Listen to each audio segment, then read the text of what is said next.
Okay, so far I can hit spacebar to generate a level. Uh, the brown things that we see are essentially like paths that you can move about. Technically, you can move about in any of these paths. S is where you start, and this orange tile where it says E exit. That's where you exit the level. So you always start. I is for items that you pick up. E is for enemies. You can only move to adjacent tiles. These are walls, so there are no tiles you can move here. Or you can also move so far away. You can go to adjacent tiles. That means you can move to all adjacent tiles around a specific point. Maybe move diagonally. Okay, so then there are some levels where all these parts will always be connected. That's how the dungeon is constructed. So you will never be like stranded. You get to traverse every direction. The only thing is that you only get to you sometimes have to go through narrow passages to open spaces. Right now there's like a 20% probability of enemies and 20% probability of items, 57% probability of random empty spaces.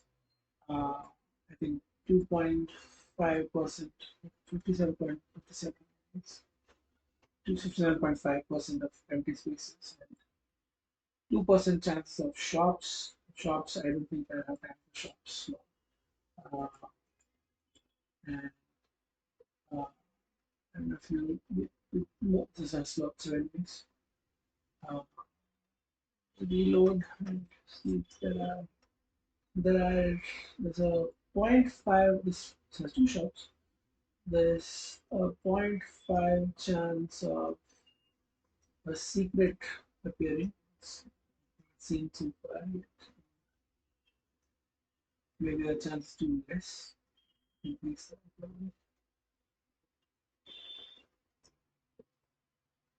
It's a different purple. Yeah, that's it. So this is like a secret. It's like a very small percentage chance of that happening. Maybe it increase that depending on how it balances out.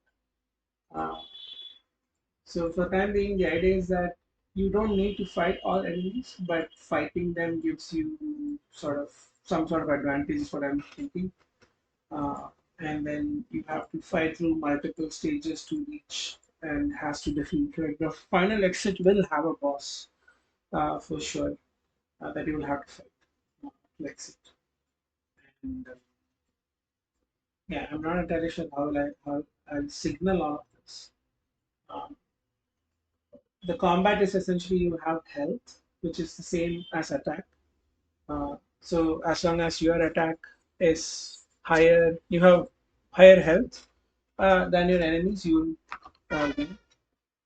But enemies with enemies also have like if an enemy has like 4 health and you have 10, when you attack an enemy, your health will decrease to 6. Essentially, your attack is equal to the enemy's. So, like your attack is essentially the enemy's health, which then kind of reduces your health. Some items will give you like blocks, like an armor or something. So that kind of helps you mitigate. Then some items will heal you. Some items should boost you in some form or something. At the moment, I have no idea what I'm doing right now because it's like just like very little time and at least if I can just get the base stuff going. Um, the whole idea of the sanctum was essentially that you are in you're essentially like trying to find some I don't know, find some relics or something in the dungeon and then that's the only way you can escape or something. Maybe you have to collect 4 items, something like that. So, like again, just very random premise, very mechanical focus. There is no story or narrative or anything at the moment. Uh, You see that if I try click here, it says not adjacent. Click here, it says not adjacent, but it's blank. It's adjacent and blank, not blank. So I'm also using Demigiant's Do2ing, which is a twinning library. To that's why you get this all these nice like effects when you're moving like that all bounce, in out bounce, elastic. There's also like a shake. God, that's good thing. I don't necessarily think I'll have time to do any art for this. But I did have like a huge asset pack um, that I kind of had bought long ago uh, in a humble bundle or something. I have to go through and see. The other consideration, if I have time, is to maybe increase the size of these tiles and make them more card-like. I'm not sure. I like this, but like I don't know how clickable this is. Like we can always reduce. There's also um, like I this is a 6 by 6 grid. I can actually try to show you that it's essentially changeable. So I can do a 3 cross 3 also if you can see how that looks. Everything else should just work out of the box. So it's a 3 cross 3. Everyone will have a start and an end. So again, 3 cross 3 to 10, 10 level. But we can do, we were doing a 6 cross 6, so we can do a 9 cross 9, 10 cross 10 and see how that looks. 10 cross 10 is essentially 100 tiles. Hopefully, this is okay. Yeah, it's a good. Yes, so maybe 9 cross 9 to just 8 cross 8 get a better idea. Hot reloading. Oops. So this is an 8 cross 8.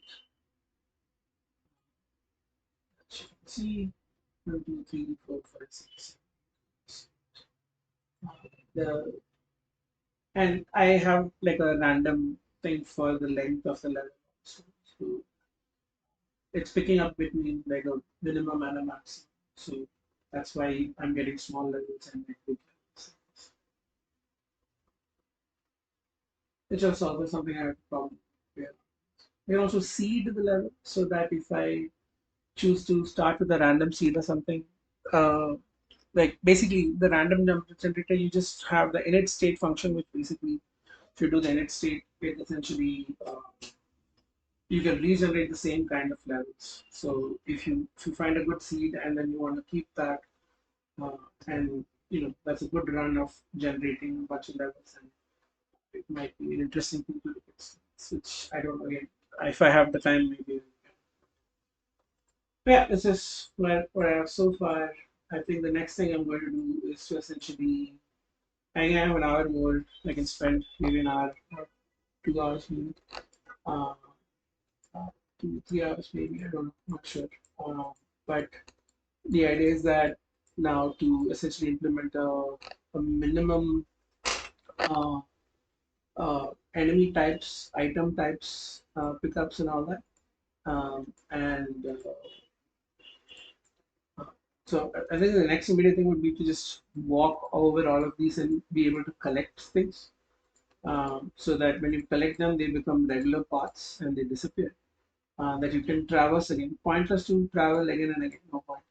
But sometimes you can always have enemies which passively attack you. Something, I don't know, like uh, there are lots of ideas, but I think it's not possible to do right now.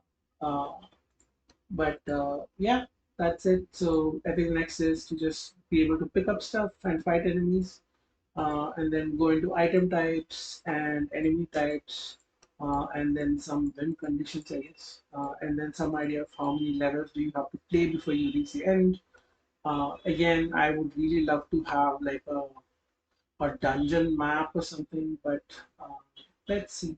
I uh, let's see how that goes. Like, I'm not entirely sure. Maybe like the game can have smaller maps in the beginning, and then it can kind of go into larger maps or something.